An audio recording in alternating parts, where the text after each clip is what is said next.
একুশের চেতনায় জুলাই অভ্যুত্থান বললেন প্রধান উপদেষ্টা। অমর একুশে বইমেলা উদ্বোধন। পাণ্ডুলিপি নিয়ে ডিএমপি কমিশনারের বক্তব্য হাস্যকর বললেন সংস্কৃতি উপদেষ্টা। যুবদল নেতার মৃত্যুর ঘটনা দ্রুত তদন্তের নির্দেশ। ফ্যাসিবাদী আমলকেই মনে করিয়ে দেয় বিচার বহির্ভূত হত্যা। বিশ্ববিদ্যালয়ের দাবিতে এবার তিতুমিরের শিক্ষার্থীদের বারাসাত ব্যারিকেড কর্মসূচি। এবং জামিনে মুক্ত শীর্ষ সন্ত্রাসীদের ধরতে অভিযান চালাচ্ছে পুলিশ। কয়েক সহযোগী আটক।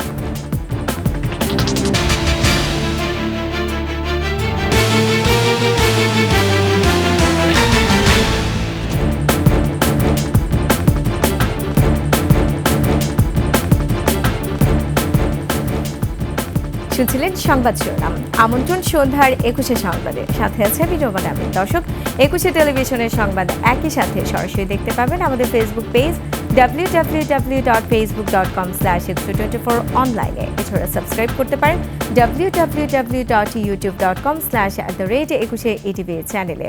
এছাড়া সংবাদে আরও থাকছে, চট্টগ্রামে বিতর্কিত ব্যবসায়ী এস আলমের বিলাসবহুল বাড়ি এখন মৃত্যুপুরী, নির্মাণাধীন বাংলো অনেকটাই পরিত্যক্ত।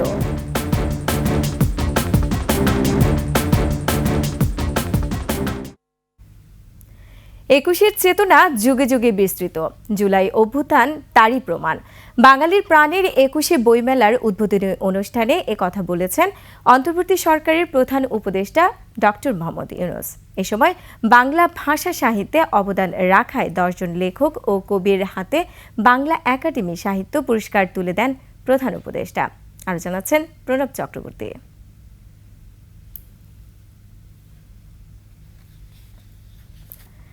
দর্শক, প্রতিবেদনটি এই মুহূর্তে প্রক্রিয়াধীন রয়েছে। হাতে পাওয়া মাত্র আমরা চলে যাব প্রতিবেদনে।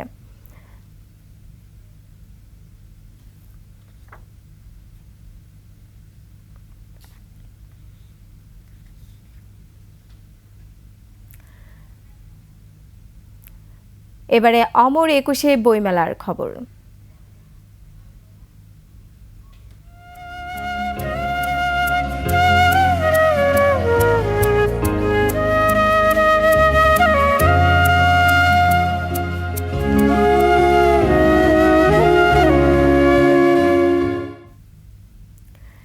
আজ থেকে শুরু হলো লেখক পাঠক প্রকাশকদের মিলন মেলা অমর একুশে বইমেলা।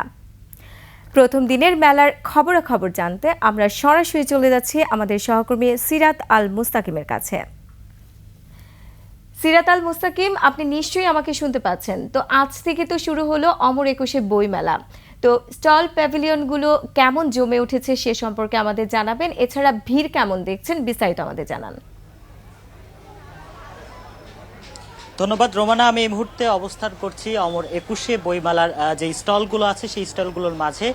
যদি একটু জানাতে চাই, প্রথম দিন অনুযায়ী আশানুরূপ কিন্তু অনেক ক্রেতা আমরা দেখতে পাচ্ছি এবং ভিড়ও কিন্তু লক্ষ্য করার মতো ছিল।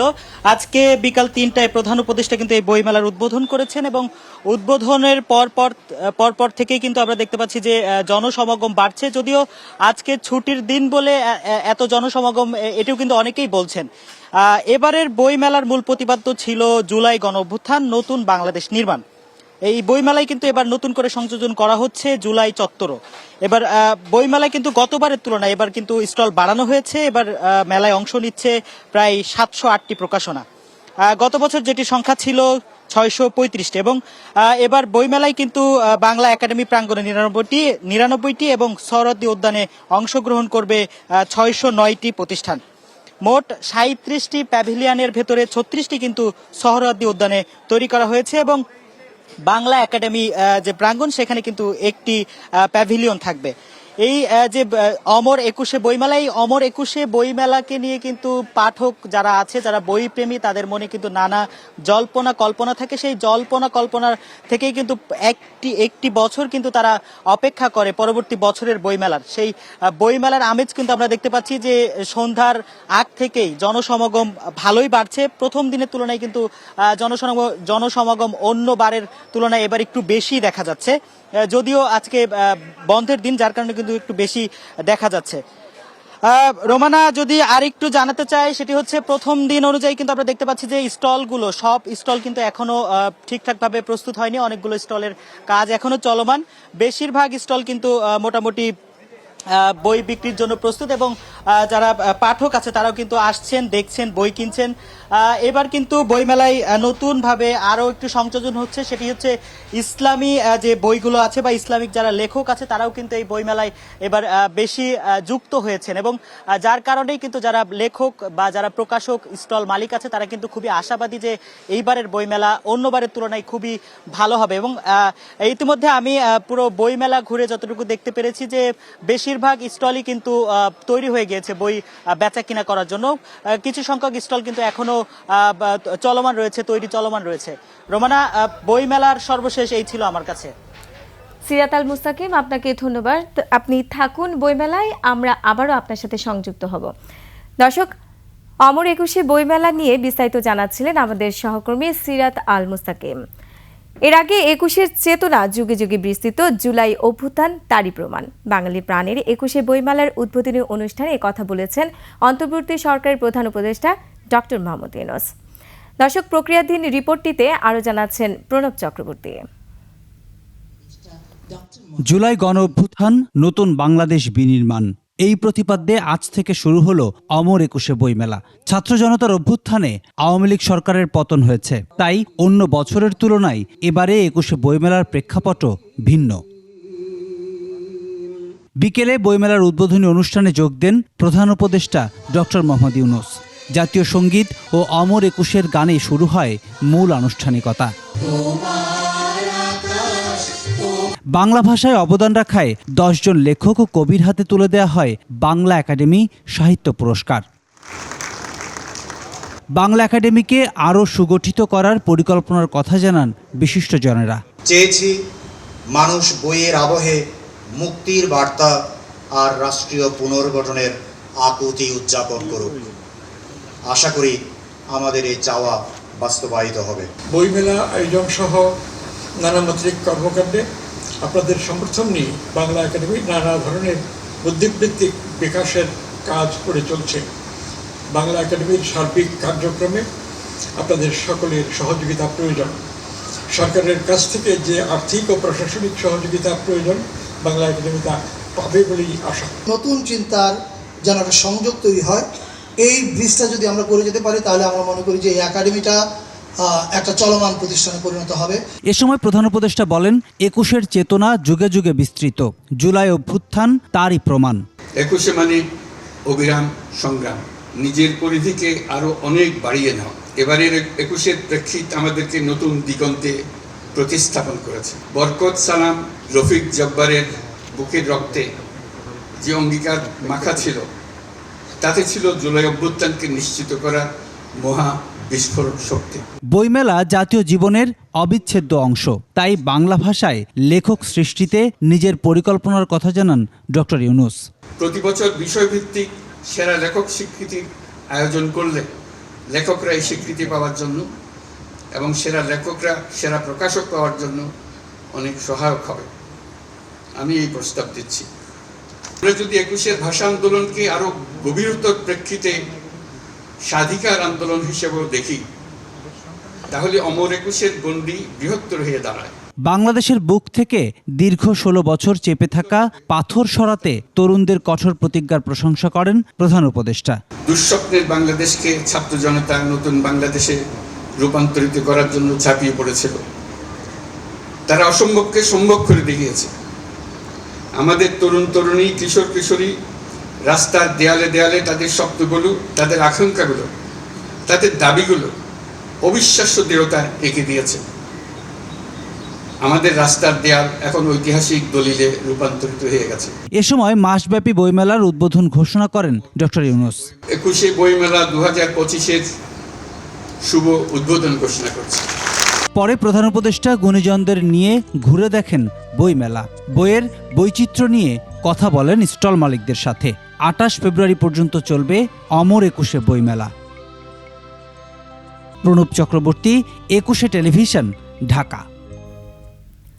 বইমেলার আগে পাণ্ডুলিপি যাচাই করতে বাংলা একাডেমিকে পড়তে দেওয়া উচিত। ডিএমপি কমিশনারের এমন বক্তব্য অবিশ্বাস্য এবং হাস্যকর। জাতীয় কবিতা উৎসবের উদ্বোধনীতে সংস্কৃতি উপদেষ্টা মোস্তফা সরোয়ার ফারুকী এই মন্তব্য করেছেন।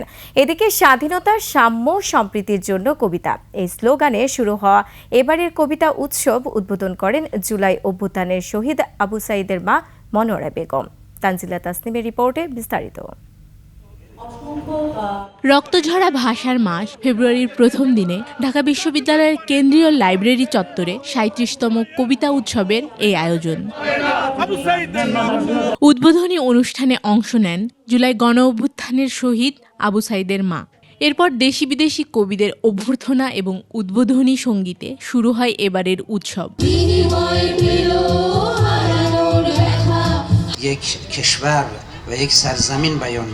ঐতিহ্যবাহী এই উৎসবে প্রধান অতিথি হিসেবে যোগ দেন সংস্কৃতি বিষয়ক উপদেষ্টা মোস্তফা সরোয়ার ফারুকী। কথা বলেন বাংলা একাডেমির সংস্কার প্রসঙ্গে। ইনক্লুসিভ সংস্কার কমিটি করব। সেই সংস্কার কমিটি আমরা বিশ্বাস করতে চাই আমাদের সরকার যতদিন দায়িত্বে আছে তার মধ্যেই রিপোর্টটা দিবে এবং তার আলোকে আমরা বাংলা একাডেমিকে ঢেলে সাজাতে পারবো। বইমেলার আগে বাংলা একাডেমিতে পাণ্ডুলিপি জমা দেওয়ার বিষয়েও কথা বলেন উপদেষ্টা। কোনো একজন আমাদের পুলিশের কর্মকর্তার বরাত দিয়ে বলা হয়েছে যে বই ছাপানোর আগে বাংলা একাডেমি অথবা পুলিশকে পড়তে দেওয়া উচিত, এবার না পারা গেলেও আগামীবার দেওয়া উচিত। এটা অবিশ্বাস্য, এটা হাস্যকর, এটা আমাদের সরকারের নীতিমালার আশেপাশেই নাই। 2 দিনব্যাপী এই উৎসবে দুর্বার শব্দযাত্রায় উঠে আসবে বৈষম্যহীন নতুন বাংলাদেশের ডাক, এমনই প্রত্যাশা সবার। আন্দোলন পরিণত হয় দাবানল। তানজিলা তাসনিম, 21 টেলিভিশন, ঢাকা। এদিকে বই প্রকাশের আগে পাণ্ডুলিপি যাচাইয়ের বিষয় নিয়ে ভুল ব্যাখ্যা এবং অপপ্রচার থেকে বিরত থাকার অনুরোধ জানিয়েছে ঢাকা মেট্রোপলিটন পুলিশ।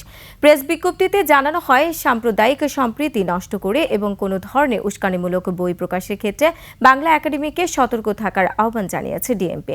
বই প্রকাশের ক্ষেত্রে পুলিশের অনুমতি নেওয়ার কোনো সিদ্ধান্ত হয়নি বলেও জানানো হয় বিজ্ঞপ্তিতে।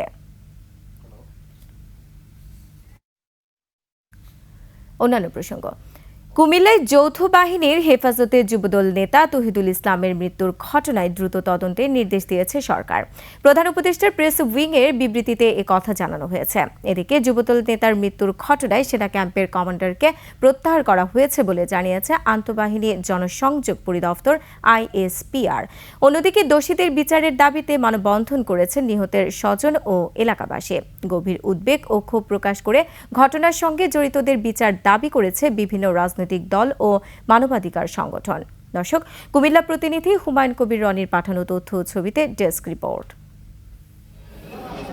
প্রধান উপদেষ্টার প্রেস উইংয়ের বিবৃতিতে বলা হয়, নিরাপত্তা বাহিনীর হেফাজতে নির্যাতনের অভিযোগের পরিপ্রেক্ষিতে কুমিল্লায় শুক্রবার গভীর রাতে আহত অবস্থায় তহিদুল ইসলামকে হাসপাতালে নেওয়া হয়। অভিযোগ অনুযায়ী শুক্রবার ভোরে তার বাড়ি থেকে আটক করার পর তিনি নিরাপত্তা বাহিনীর নির্যাতনের শিকার হন।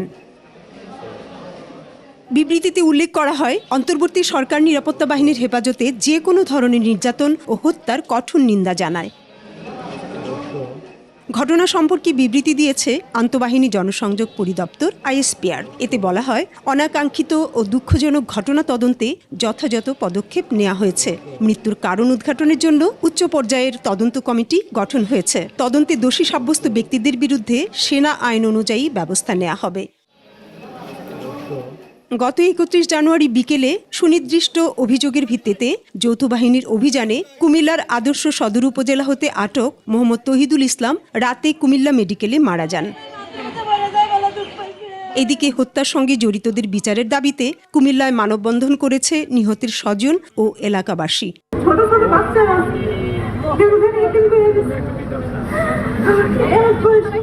আজকে বিকালের মধ্যেই বলছে ওনারা আমাদের সাথে বসবেন, আমাদের সাথে কথা বলবেন এবং আপনাদের আমাদের সবার যে ক্ষোভ, যে বিচার, ওনারা সেটা ব্যবস্থা করবেন। দ্রুত বিচার না হলে কঠোর আন্দোলনের হুমকি দেন তারা। Banushree Dolly, desk report, 21 television. মানুষ দেশে আর বিচার বহির্ভূত হত্যা নয়, আইনের শাসন দেখতে চায়, এমন মন্তব্য করেছেন বিএনপি মহাসচিব মির্জা ফখরুল ইসলাম আলমগীর। কুমিল্লায় যুবদল নেতা হত্যায় জড়িত যৌথ বাহিনীর সদস্যদের গ্রেফতারের দাবিও জানান তিনি। আমরা এতদিন হাসিনার বিরুদ্ধে কথা বলেছি, আমরা অন্যায়ভাবে গ্রেপ্তার করার বিরুদ্ধে কথা বলেছি, গ্রেপ্তার করে অন্যভাবে গ্রেপ্তার করে থানায় নিয়ে গিয়ে পিটিয়ে নিয়ে ফেলার বিরুদ্ধে কথা বলেছি, তাই না? এক্সট্রা জুডিশিয়াল কিলিং এর বিরুদ্ধে কথা বলেছি। দুর্ভাগ্যের কথা, গতকাল কুমিল্লায় আমাদের যুব দলের এক নেতাকে তুলে নিয়ে যাওয়ার পরে যৌথ বাহিনীতে সে তারপর সকালেই মারা গেছে। আমরা পরিষ্কার করে বলতে চাই, এই ধরনের ঘটনা যেন পুনরাবৃত্তি না হয়। যারা এই ঘটনা ঘটিয়েছে তাদেরকে অবশ্যই বিচারের আওতায় নিয়ে আসতে হবে। ছাত্রদের নতুন রাজনৈতিক দল গঠন নিয়ে প্রধান উপদেষ্টা অধ্যাপক মোহাম্মদ ইউনূসের বক্তব্য প্রত্যাহার না হলে নিরপেক্ষতা ক্ষুণ্ণ হবে, এমনটা মনে করছেন সংশ্লিষ্টরা। সরকারি থেকে অগোচরে দল গোছানো জনমনে সন্দেহ সৃষ্টি করছে বলেও মনে করছেন তারা।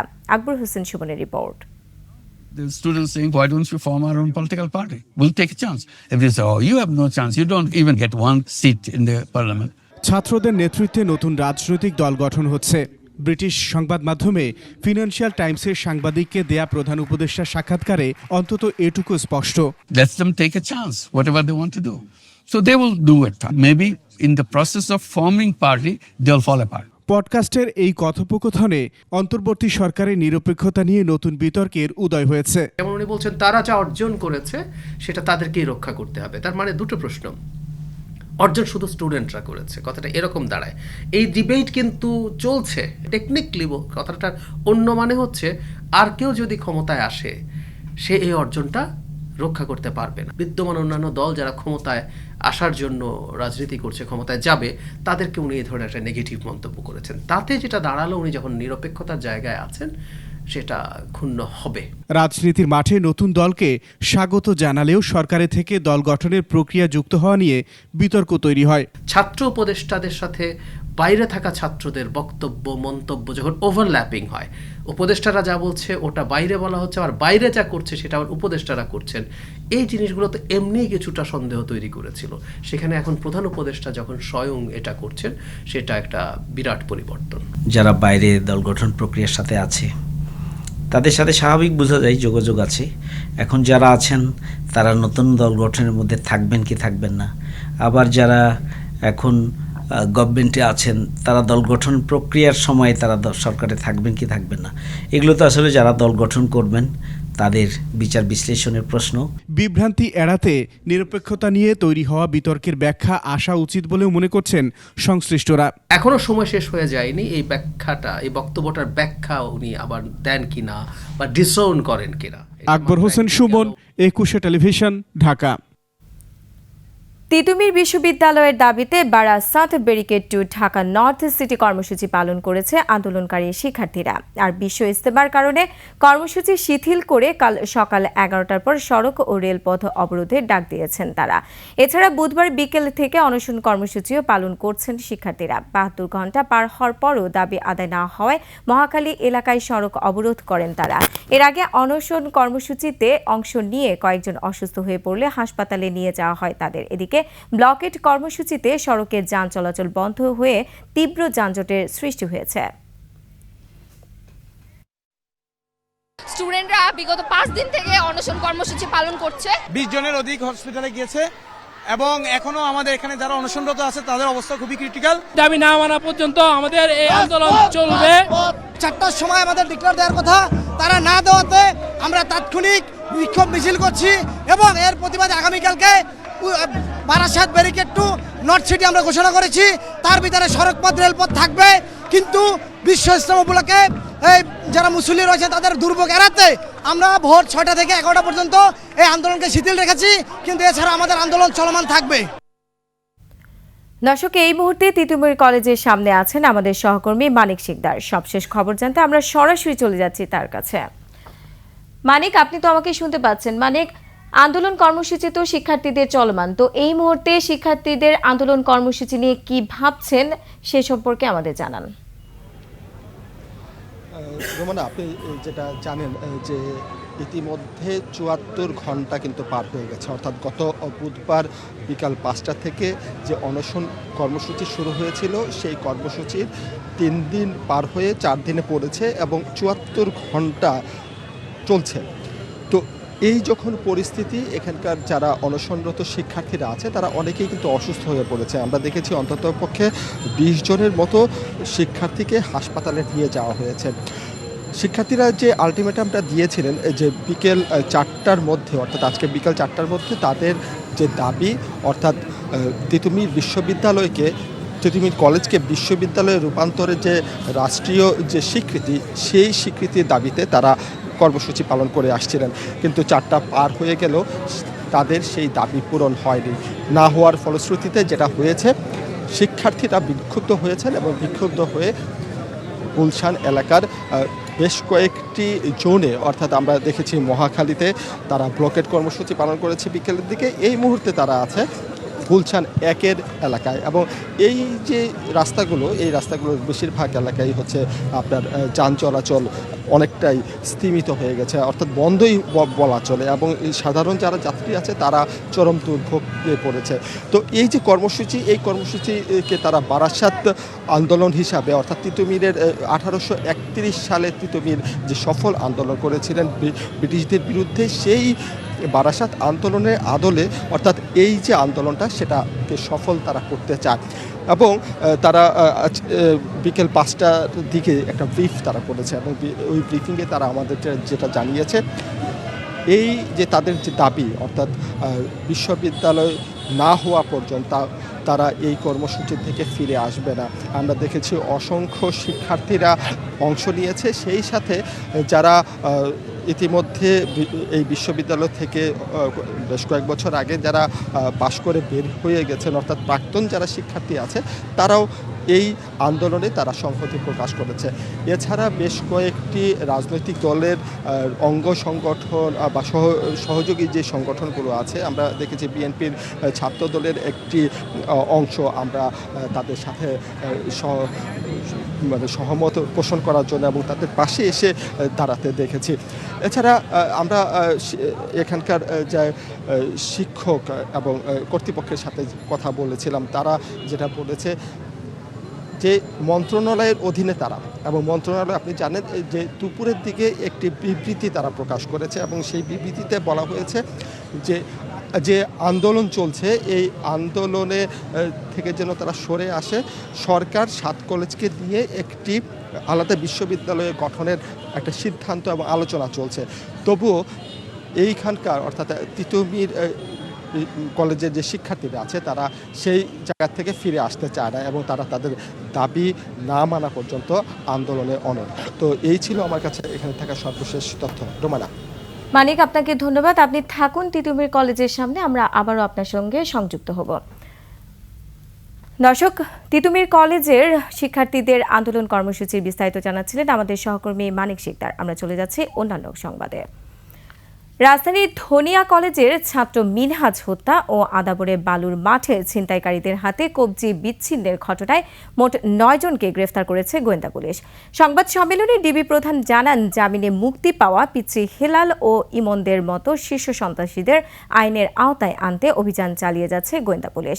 আটক করা হয়েছে তাদের কয়েক সহযোগীকেও। মফির রহমানের রিপোর্টে বিস্তারিত। গেল 28 জানুয়ারি রাজধানীর শনিরাখড়ায় পূর্বশত্রুতার জেরে মিনহাজ নামে এক শিক্ষার্থীকে হত্যা করে দুর্বৃত্তরা। তিনি দনিয়া বিশ্ববিদ্যালয় কলেজের অনার্স 4th বর্ষের শিক্ষার্থী ছিলেন। এই ঘটনায় অন্যতম অভিযুক্ত কিং মাহফুজ সহ 5 জনকে গ্রেপ্তার করেছে গোয়েন্দা পুলিশ। পূর্বশত্রুতার জেরে এই হত্যা বলে ধারণা পুলিশের। দনিয়ার যে মিনহাজ যে হত্যা হয়েছে সেটা তাদের সাথে আমরা যতটুকু জানতে পেরেছি তাদের পূর্বশত্রুতার জের ছিল। তাকে ভোররাত্রে নিয়ে এসেছি এবং তার জিজ্ঞাসাবাদ চলছে। এদিকে আদাবরে ছিনতাইয়ের সময় কবজি কাটার ঘটনায় 5 জন, তাঁতিবাজারে স্বর্ণ ব্যবসায়ীকে হত্যার ঘটনায় 6 জন সহ বিভিন্ন ঘটনায় আরও বেশ কয়েকজনকে গ্রেপ্তারের কথা জানান ডিবি প্রধান। বিভিন্ন জায়গায় অভিযান পরিচালনা করে চাঞ্চল্যকর হত্যা মামলার আসামি গ্রেপ্তার, আদাবর ছিনতাইকারী কর্তৃক কবজি বিচ্ছিন্নকরণের ঘটনার আসামি গ্রেপ্তার, ছিনতাই কাজে ব্যবহৃত সুইচ গিয়ার সহ ছিনতাইকারী গ্রেপ্তার ও লুণ্ঠিত স্বর্ণসহ আসামি গ্রেপ্তার করতে ডিবি সক্ষম হয়েছে। এক প্রশ্নের জবাবে ডিবি প্রধান বলেন, যেসব শীর্ষ সন্ত্রাসী জামিনে মুক্ত হয়ে অপরাধের সঙ্গে জড়িয়ে পড়েছে তাদের ধরতে অভিযান চলছে। পিচ্চি হেলাল বা ইমন তাদের গ্রুপের যেই থাকুক তাদেরকে আমরা আইনের আওতায় অবশ্যই আনব এবং পাশাপাশি পিচ্চি হেলালের এবং ইমন গ্রুপের কয়েকজন সক্রিয় সদস্যকেও আমরা ইতিপূর্বে গ্রেপ্তার করতে সক্ষম হয়েছি। গত কয়েক মাসে রাজধানীর আইনশৃঙ্খলা পরিস্থিতি নিয়ন্ত্রণে এসেছে দাবি করে তিনি জানান, রাজধানীতে ছিনতাই প্রতিরোধে অভিযান চলছে। অভিযান সবসময় অব্যাহত থাকবে। মফিউর রহমান, 21 টেলিভিশন, ঢাকা।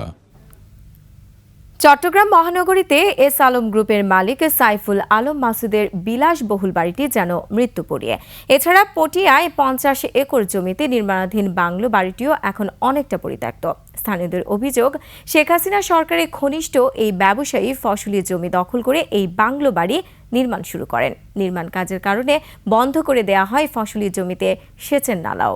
দর্শক, চট্টগ্রাম থেকে বিপ্লব মজুমদারের ক্যামেরায় হাসান ফেরদৌসের তথ্যচিত্রে ডেস্ক রিপোর্ট। চট্টগ্রাম মহানগরীর সুগন্ধা আবাসিক এলাকার এই বিলাসবহুল বাড়িটি জুড়ে বিরাজ করছে শুনশান নীরবতা। একসময় এখানে মানুষের পদচারণায় সরগরম থাকলেও বাড়িটি এখন মৃত্যুপুরী। বাড়ির উঠোনে ব্যবহৃত গাড়ি অযত্নে পড়ে আছে। দীর্ঘদিন ব্যবহার না হওয়ায় ধুলার আস্তর জমেছে।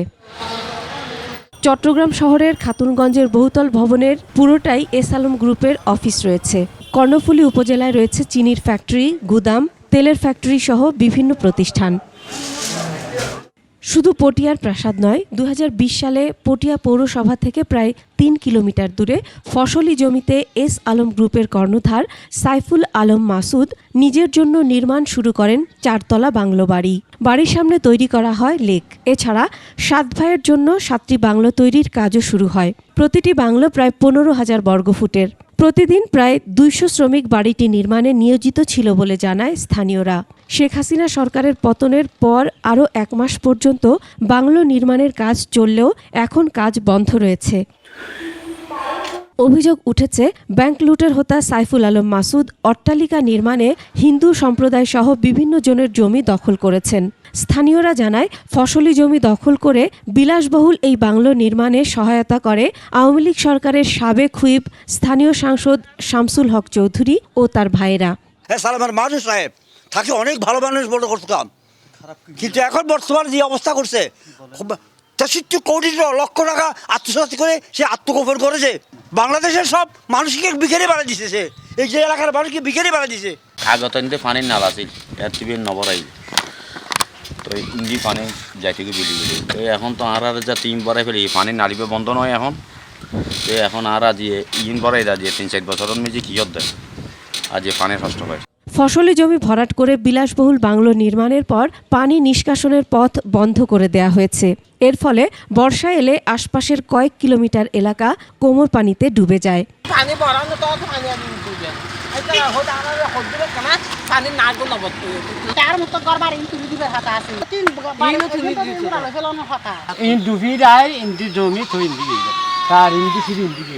আর এমনি দুঃখী হিন্দি গাড়ি হিন্দু মুসলমান আর দুঃখী দুঃখী আর ওলাবার আরো গঠর আর 2 দিকে পড়ি বাংলা করা হতে দুই দিকে পড়ি। আমার তো এটা লাগবো, জায়গাটা দেন, একটা মসজিদ করবো, মাদ্রাসা করবো। তখন আমরা যেটা চাইছি ওনার দিছি, কিন্তু সাঞ্চলে টাকা 4 লাখ টাকা পাইলে 5 লাখ টাকা দেয়, 2 লাখ টাকা দেয় না। এছাড়া আমার কোনো সাঞ্চলের দোষ, মুরাদের না ভাবে করছে ইয়ের দোষ। ছাত্রগণ অভ্যুত্থানে শেখ হাসিনা সরকারের পতনের পর থেকে এস আলম গ্রুপের কর্ণধার সাইফুল আলম মাসুদ সহ তার পরিবারের সদস্যরা পলাতক রয়েছেন। Masum আলিসা, desk report, 21 television. সংবাদ এই পর্যায়ে একটা বিরতি নিচ্ছি, যখন ফিরছি তখন অন্যান্য খবরের সঙ্গে আরও থাকবে। আন্দোলনে চোখে আঘাত পাওয়াদের চিকিৎসায় সিঙ্গাপুরের বিশেষজ্ঞ দল, প্রয়োজনে নেওয়া হবে বিদেশে।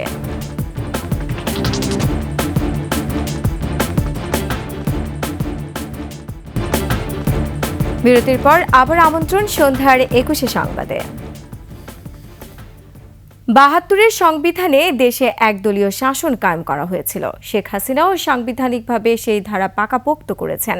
তাই শুধু স্বৈরাচারের পতন নয়, গণতন্ত্র প্রতিষ্ঠায় কাঠামোগত পরিবর্তনে রাজনৈতিক দলগুলোকে ঐক্যবদ্ধ হওয়ার কথা বললেন সংবিধান সংস্কার কমিশনের প্রধান ডক্টর আলী রিয়াজ।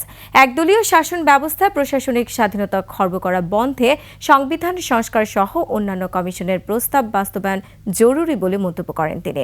শাকের আরজু রিপোর্ট। ছাত্র জনতার অভ্যুত্থানের মাধ্যমে গত বছরের ৮ আগস্ট ক্ষমতায় আসা অন্তর্বর্তী সরকার বিভিন্ন ক্ষেত্রে সংস্কার করার ঘোষণা দেয়। সব মিলিয়ে সরকার ১১টি সংস্কার কমিশন গঠন করে। এরই মধ্যে ৪টি কমিশন তাদের প্রতিবেদন দাখিল করেছে। শনিবার সেমিনারে অংশ নিয়ে সংবিধান সংস্কার কমিটির প্রধান হতাশা জানিয়ে বলেন, ৭২ সালে সংবিধান প্রণয়নের মাধ্যমেই দেশে একদলীয় শাসন ক্ষমতা সাংবিধানিকভাবে প্রচলন করা হয়েছে। ১৯৭০-এর দশকে শেখ মুজিবুর রহমানের শাসনের সময় তারই একটা নতুন রূপ আমরা দেখতে পাই শেখ হাসিনার শাসনের মধ্যে। এবং এই জায়গাটায় দুটো দুর্বলতার কারণে এই এক ব্যক্তি কেন্দ্রিক স্বৈরতান্ত্রিক শাসন তৈরি হয়। এর একটি হচ্ছে প্রাতিষ্ঠানিক, আরেকটি হচ্ছে রাজনৈতিক সংস্কৃতির। আপনি ১৭টা সংশোধনী করেছেন, কিন্তু এক জায়গায় স্থির, সেটা কি ব্যক্তির হাতে ক্ষমতার সর্বোচ্চটি আপনি তুলে দেওয়ার ব্যবস্থা করেছেন। এটা সাংবিধানিকভাবে করা হয়েছে। তিনি বলেন, সংবিধানের প্রধানমন্ত্রীর ক্ষমতা এককেন্দ্রিক করা হয়েছে, বিচার বিভাগ সহ প্রতিষ্ঠানের স্বাধীনতা খর্ব করা হয়েছে। আপনি প্রধানমন্ত্রীর হচ্ছে অভাবনীয় ক্ষমতা দিয়েছেন, তাকে অপসারণ করার পথ বন্ধ করে দিয়েছেন বা রাখেননি, এবং সংসদ সদস্যদেরকে তার অধীনস্থ করেছেন। বক্তারা বলেন, নির্বাচন নিয়ে গত সরকার লাইসেন্স টু রুল হিসেবে নিয়েছে, ম্যান্ডেট মনে করেনি। আপনাকে ম্যান্ডেট দেওয়া হয়েছে মাত্র ৫ বছরের জন্য। আপনি আগামী নির্বাচনে, তারপরের নির্বাচনে যারা বিজয়ী হবেন তাদের হাত পা বেঁধে দেওয়ার রাইট তো আপনাকে দেওয়া হয় নাই। এটা এই কনস্টিটিউশনই দেয় নাই আপনাকে, তো দেয় নাই, তখন আপনি কি করেছেন? কনস্টিটিউশনটা রিরাইট করেছেন। আন্দোলনের মাধ্যমে ফ্যাসিস্ট নয়, পুরো কাঠামোকে জনগণের স্বার্থে পরিবর্তন করতে হবে বলে মত বক্তাদের। তবে বিভিন্ন সংস্কার কমিশনের প্রস্তাব বাস্তবায়ন নিয়ে আশঙ্কা প্রকাশ করেন বিশিষ্টজনেরা। এই যে সংস্কারগুলো করা হচ্ছে, এই সংস্কারগুলো কি বর্তমান সরকার বাস্তবায়ন করতে পারবে? পারবে না।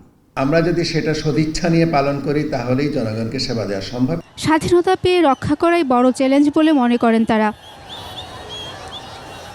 শাকের আরজু, ২১ টেলিভিশন, ঢাকা। জুলাই আন্দোলনে চোখে গুরুতর আঘাত পাওয়া ছাত্র জনতাকে চিকিৎসা দেয়া শুরু করেছে সিঙ্গাপুরের বিশেষজ্ঞ দল।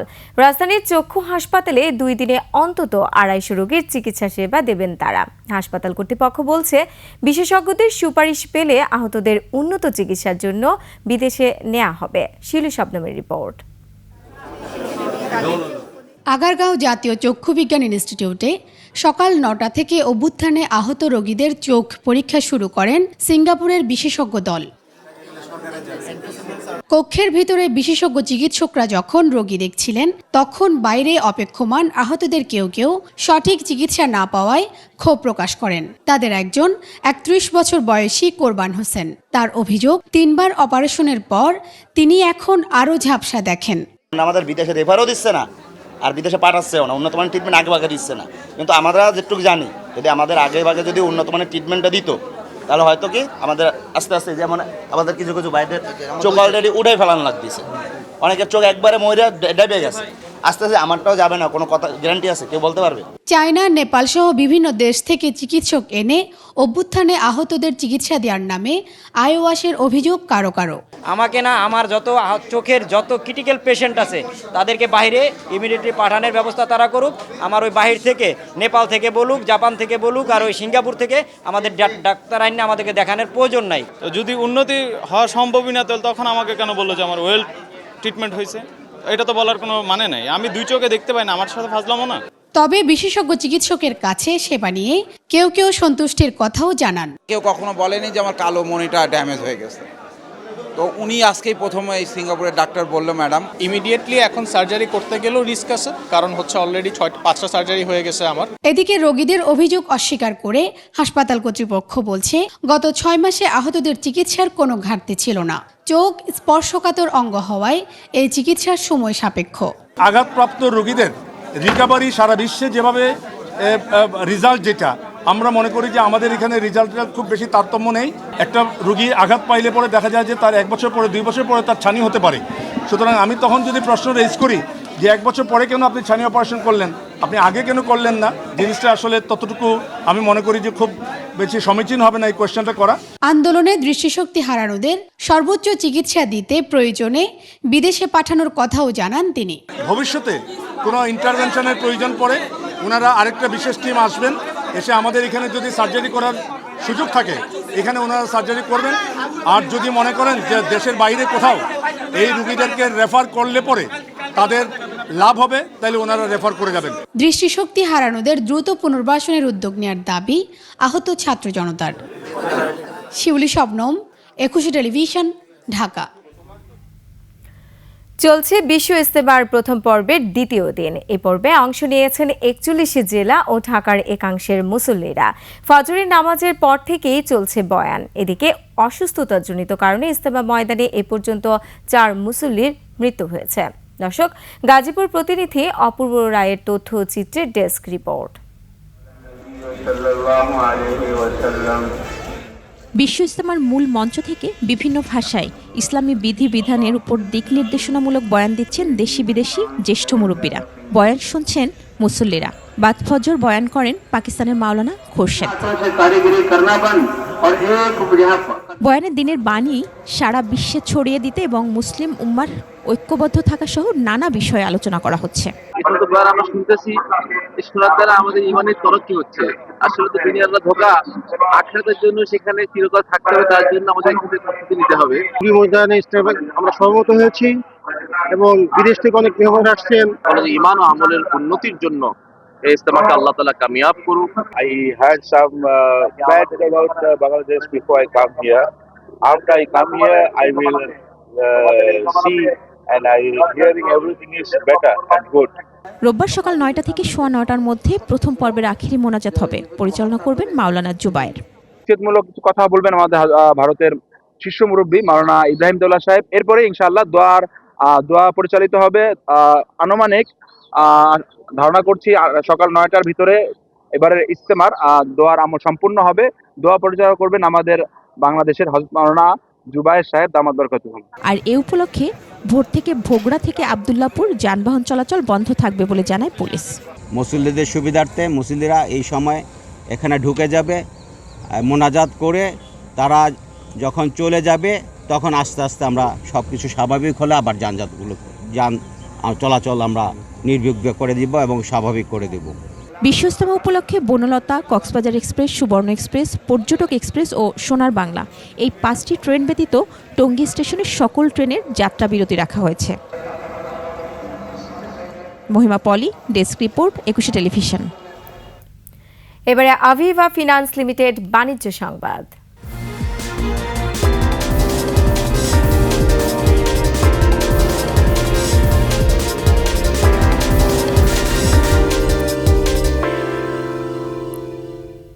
আজ থেকে 9 মাসের জন্য বন্ধ প্রবাল দ্বীপ সেন্ট মার্টিন ভ্রমণ। সব ধরনের পর্যটক যাতায়াতে নিষেধাজ্ঞার পাশাপাশি বন্ধ থাকবে পর্যটকবাহী জাহাজ চলাচল। এদিকে এই সিদ্ধান্তকে পর্যটন শিল্পের জন্য হটকারী বলে মন্তব্য করেছেন সংশ্লিষ্টরা। কক্সবাজার প্রতিনিধি আব্দুল আজিজের তথ্যচিত্রের ডেস্ক রিপোর্ট। দেশের একমাত্র প্রবাল দ্বীপ সেন্ট মার্টিন পর্যটকদের জন্য বাড়তি আকর্ষণ। কিন্তু প্রতিবেশের কথা চিন্তা করে পূর্ব ঘোষণা অনুযায়ী পরিবেশ, বন ও জলবায়ু পরিবর্তন মন্ত্রণালয়ের বিধি নিষেধের আওতায় আজ থেকে সেন্ট মার্টিন ভ্রমণ বন্ধ রাখা হয়েছে। পর্যটকবাহী জাহাজ চলাচল বন্ধের সিদ্ধান্তে পর্যটন ব্যবসায়ী সহ সংশ্লিষ্টদের মাঝে নেমে এসেছে চরম হতাশা। পর্যটন খাতে কিন্তু দারুণভাবে কিন্তু প্রভাবিত করবে। আমাদের 2 মাস পর্যটন শিল্প যে আয়টা হয়েছে সে আয় যে কখনো 9 মাস 10 মাস চলা পসিবল না। আমাদের জীবন জীবিকার করে আমাদের ভূমিতে আমাদের মতামত না নিয়ে উনি যে সিদ্ধান্ত ছাপিয়ে দিয়েছে, ওই জন্য আমরা এই সিদ্ধান্তের বিরুদ্ধে তীব্র নিন্দা এবং ঘৃণা জানাচ্ছি। এদিকে জাহাজ চলাচলের সময়সীমা আরও অন্তত 1 মাস বাড়ানোর দাবিতে দ্বীপের বাসিন্দারা মানববন্ধন করেছেন। এমন সিদ্ধান্ত পর্যটন শিল্পের জন্য হটকারী বলে মন্তব্য করেছেন এই শিল্পের সাথে জড়িতরা। আমরা ফেব্রুয়ারিটা পেতেই পারি, এই স্বৈরাচারী মনোভাব থেকে সরে আসার জন্য সরকারের প্রতি বিনয়ের সহিত অনুরোধ জানাচ্ছি। আর রাজনীতিবিদরা বলছেন বিপুল পরিমাণ রাজস্ব থেকে বঞ্চিত হবে সরকার, সেই সাথে কর্মসংস্থান হারাবে হাজার হাজার মানুষ। হাজার হাজার লোক কর্মসংস্থান জড়িত, তো সরকারের এই দিকটা বিবেচনা করা দরকার। পর্যটনের জন্য ক্ষতিগ্রস্ত হবে এবং জনগণও নেতিবাচক ধারণা পোষণ করবে। এদিকে বিষয়টি জাতীয় পর্যায়ের সিদ্ধান্ত বলে জানালেন কক্সবাজার জেলা প্রশাসন।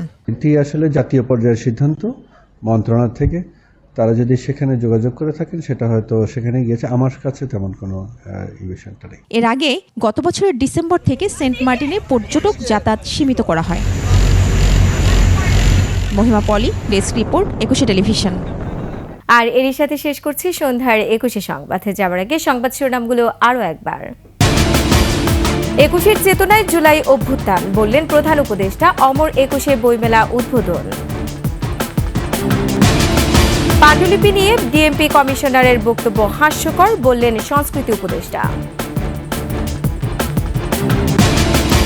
যুবদল নেতার মৃত্যুর ঘটনা দ্রুত তদন্তের নির্দেশ, ফ্যাসিবাদী আমলকেই মনে করিয়ে দেয় বিচার বহির্ভূত হত্যা। বিশ্ববিদ্যালয়ের দাবিতে এবার তিতুমিরের শিক্ষার্থীদের বারাসাত ব্যারিকেড কর্মসূচি।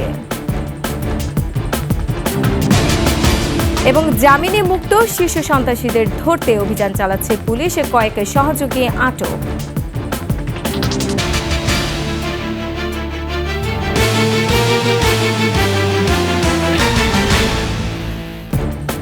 দর্শক, সর্বশেষ সংবাদ জানতে ডায়াল করুন 2021 নম্বরে, আর ভিজিট করুন 21-tv.com এই ওয়েবসাইটে। ফেসবুকে ভিজিট করতে পারেন www.facebook.com/2124 অনলাইনে। এছাড়া সাবস্ক্রাইব করতে পারেন www.youtube.com/21etv চ্যানেলে। এতক্ষণ সঙ্গে থাকার জন্য ধন্যবাদ। পরবর্তী সংবাদে রাত 9টায় দেখার আমন্ত্রণ রইল। 21-এর সাথেই থাকুন।